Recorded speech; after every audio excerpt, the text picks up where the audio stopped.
I think everybody here can agree that if you've got health insurance, you've got an easier access system into the healthcare delivery system than people who don't have health insurance.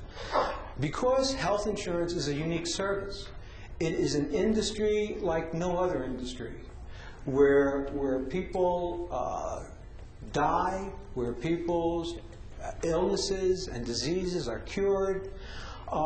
It's different. It's unique. And that also makes the health insurance of this industry very unique. Not all insurances are the same, and health insurance is much more important now than it's ever been. The uninsured and underinsured are not a healthcare problem. They are a health insurance problem. That the healthcare financing industry produces the uninsured and the underinsured, not the delivery system. We've got the best healthcare delivery system in the world. I'm a perfect example. A few years ago, I underwent 4 major surgeries. And I feel great now, gained a little weight, but other than that, I'm fine. So I believe in the quality of our healthcare delivery system. I want to talk a little bit about tomorrow's healthcare policy today. Let's assume that the U.S. has a national healthcare policy. What do I mean by that? Well, there's no federal Department of Healthcare Policy. There's no Secretary of Healthcare Delivery. There's no Director of Health Insurance. Why? The simple answer is that the federal government really has no jurisdiction. States license providers through the state education departments. Certificates to operate healthcare facilities are granted by the state health departments as well as the Attorney General's office. And the business of insurance, which health insurance is part of, is licensed by the state insurance department. So the control over delivery and insurance is really based in the state.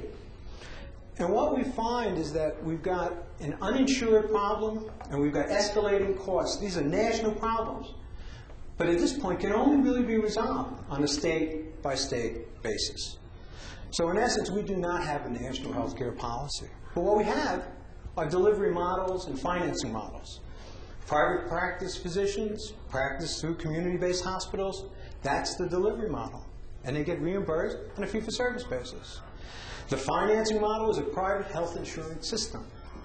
Let me briefly mention to you what health insurance is all about, and I'll make it very quick. If you've got a group of 100 people, everybody in that group pays premiums. And they pay a premium for a specific benefit package. So if someone in the group should utilize the health delivery system, then those dollars are allocated to cover those costs. That is health insurance. Having a risk pool where everybody is contributing so that nobody individually has to pay more. The development of health insurance and federal involvement is pretty interesting. Before 1940, health insurance practically didn't exist. It was after the people started coming back from World War II, and the employers decided that they wanted to give these folks not an increase in salary. They wanted to give them something else, but it would be part of the compensation program. This is where health insurance became very popular. And from the 1940s to 1973, what we found was that the business of insurance and Blue Cross and Blue Shield became common names for people. That the public sector in 1965 initiated Medicare. That would be a health insurance program for our senior citizens, people over 65. Medicaid was a health insurance program for the medically indigent. We've got Federal Employees Health Benefit Program, health insurance plan for federal employees. We've got Champus, a health insurance plan for retired military people. So between 1940 and 1973, health insurance really was mainstream. And then in 1973, the HMO Act of 73 was passed, signed by President Nixon, passed by the 93rd Congress, which was a major change. It was the federal government's way of injecting competition into the healthcare delivery system and into the healthcare financing system. Because HMOs were one corporation that provided both. And let's remember that all HMOs back in the 70s were not-for-profit entities. They look a lot different now, don't they?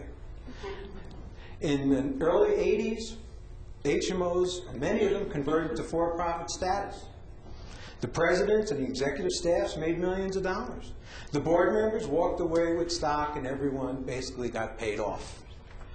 The for-profit conversion of HMOs have had a profound impact on the healthcare delivery and the healthcare financing system.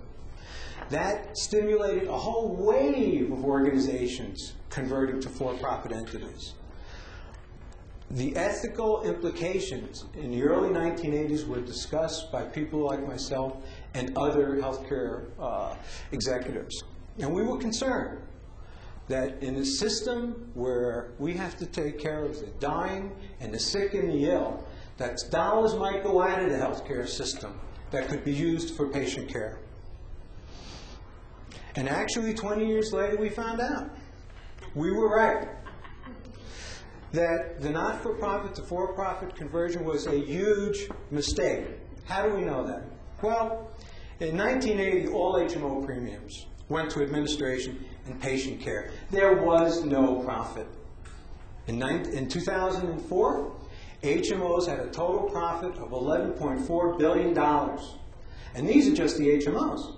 We're not talking about third-party administrators. We're not talking about insurance companies. This is just the HMOs.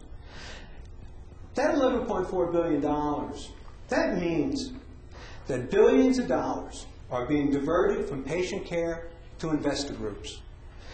No doubt, a fraction of that $11 billion could provide health insurance for those 18,000 people that die prematurely every year because they don't have health insurance.